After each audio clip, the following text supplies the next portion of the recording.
Welcome back to the TV Theories channel.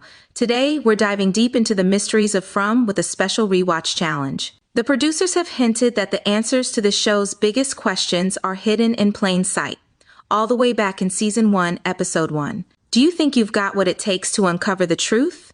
Hit play, and let's rewatch the episode together to find those hidden clues.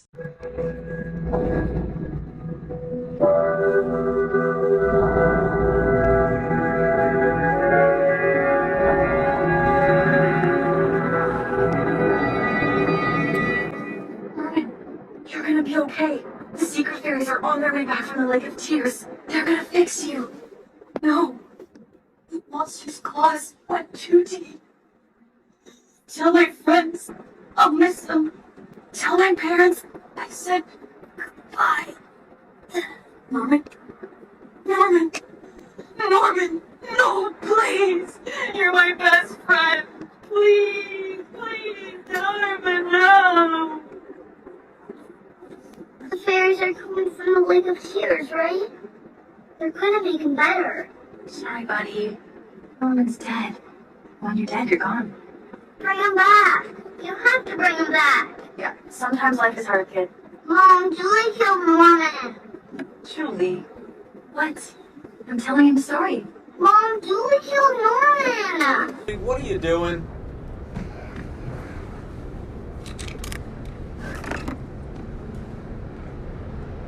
Okay. Hey, what happened to Norman? The monsters killed him. The monsters killed him. That's good news then. Why? Because there's no such thing as monsters, honey. And if there's no such thing as monsters, then that means that Norman's still alive, doesn't it? Really? Play with Norman. All right, fellow theorists, that first rewatch was just a warm-up. Did you notice anything peculiar in those opening scenes? I'm starting to think the producers weren't kidding about the answers being hidden in plain sight. Let's focus on a specific moment that might be more significant than we initially realized. You're gonna be okay. The secret fairies are on their way back from the Lake of Tears. They're gonna fix you. No. The monster's claws went too deep. Tell my friends I'll miss them. Tell my parents I said goodbye. Norman? Norman! Norman! No, please! You're my best friend! Please, please, Norman, no! The fairies are coming from the Lake of Tears, right? They're gonna make him better. Sorry, buddy. Norman's dead. When you're dead, you're gone. Bring him back. You have to bring him back. Yeah, sometimes life is hard, kid. Mom, Julie killed Norman. Hey, what happened to Norman? The monsters killed him. The monsters killed him. That's good news then. Why? Because there's no such thing as monsters, honey. And if there's no such thing as monsters, then that means that Norman's still alive, doesn't it? Really? Play with Norman. Now here's where it gets interesting. Could Julie's story be foreshadowing the real dangers they'll face in the town? Is it a subtle hint about the true nature of the monsters and their ability to kill or harm people? Why is Ethan so upset about a toy being killed in a story? Could this be a hint about his sensitivity to the supernatural or his connection to the town's darker forces?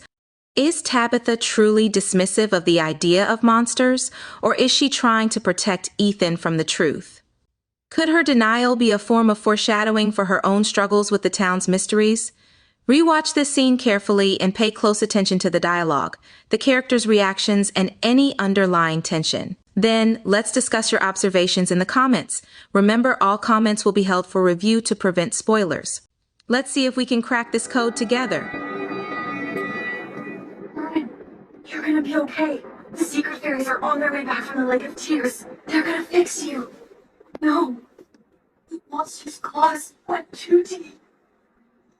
Tell my friends I'll miss them. Tell my parents I said goodbye. Norman? Norman! Norman! No, please! You're my best friend!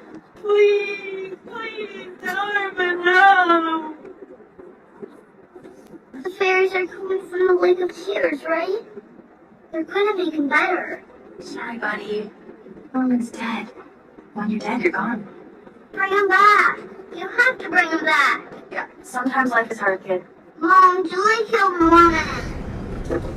Hey, what happened to Norman? The monsters killed him. The monsters killed him.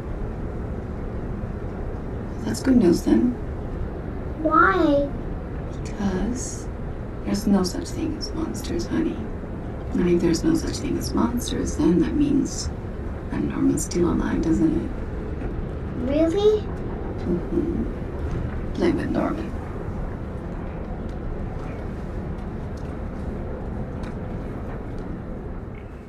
Hold on to your hats, theorists, because this just got real.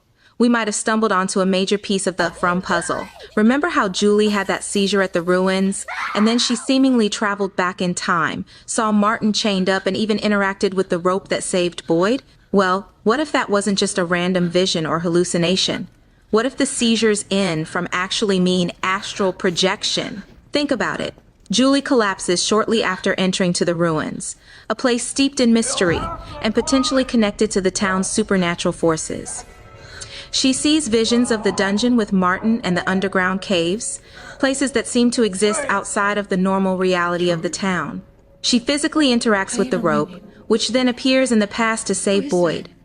This suggests she's not just observing but somehow influencing events. This connects perfectly with our theory about seizures and astral projection. It's a possibility that when a character has a seizure in From, they gain access to another realm, another time, or another dimension. Ethan with his Lake of Tears, Sarah after message from Entity, and Elgin shortly after arriving in town. But here's the big question. What does it all mean? Are these astral projections random, or are they guided by some unseen force? Could the entity be orchestrating these experiences for some sinister purpose, or is there a way for the characters to use these abilities to their advantage and escape the town? All right, theorists, what do you think about this connection between seizures and astral projection? Share your thoughts and theories in the comments below. Okay, theorists, let's talk about Ethan. This kid has always been a bit of a mystery, right? He seems to have a unique connection to the town, and his seizure in Season 1 might be more significant than we initially realized. Remember that creepy scene where Boyd and Sarah are sleeping in the tent and something starts dragging it away? We never got a clear answer about what caused that. But what if it was Ethan? What if during his seizure he astral projected to that location and unknowingly dragged the tent with his mind? Here's why this theory makes sense. The spider. Ethan sees a spider during his seizure. It hurts. No. You got a little banged up. I saw it. What'd you see? I saw the Lake of Tears. It wasn't drawing on the wall. There were so many drawings on the wall. Like when I used to draw with crayons. When you put it on the fridge. And we were all there in the drawings. You and me, Mom and Julie.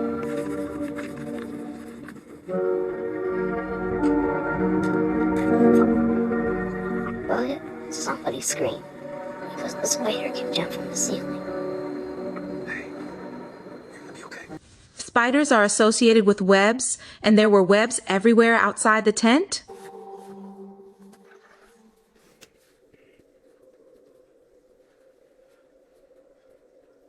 What the fuck? The timing? Right after the tent incident, we see Ethan playing with his finger puppets and telling himself a story about how they're going to the tower to go home. Let's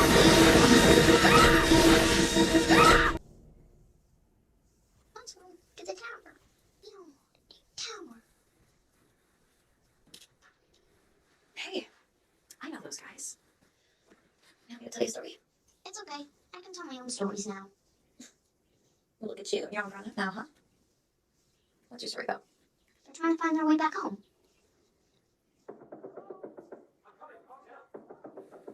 Is it a coincidence that he's focused on the tower when Boyd and Sarah were looking for a way home and the tent pulled them not too far from the tower? If this theory is true, it raises some serious questions about Ethan's abilities and the potential dangers they pose. Could he unknowingly be influencing other events in the town?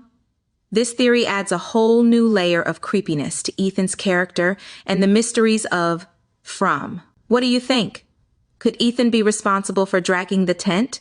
Share your thoughts and theories in the comments below. We've been connecting seizures to astral projection, right? But what if it goes even deeper than that? What if Sarah's seizure at the bottle tree wasn't just a random event? What if it was the moment she became Martin? I know, it sounds crazy, but hear me out. The worm and the bad place. Remember when Sarah was playing with a worm and asks Boyd if the worm knows it's in a bad place? Do you think they know where they are? What? The bugs? The cows? Birds? Do you think they know? Horrible things they're surrounded by, that they aren't where they should be, or does Mr. Worm just think, here's some dirt, just like any other dirt? You know if you cut a worm in half, it grows back into two worms. What's your point? My point. Worms are fucking creepy. You sure it feels right at home?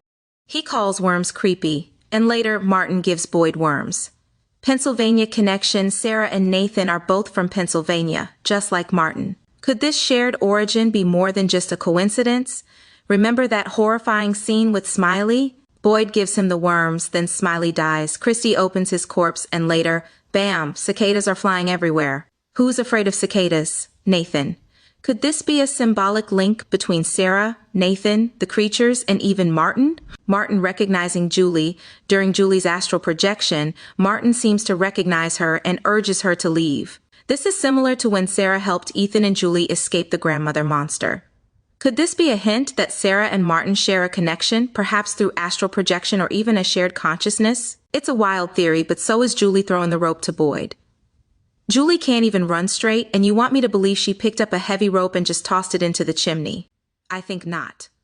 What do you think about this theory? Could Sarah's seizure be the key to understanding the connection to Martin? Share your thoughts and wildest ideas in the comments below. Don't forget to hit that like button and subscribe. Until next time, peace. All right, ding-dongs. It's almost go time. Anybody fucks this up, you spend a night in the box. No one is going in the box. Whatever. Hey, pass these out, would you?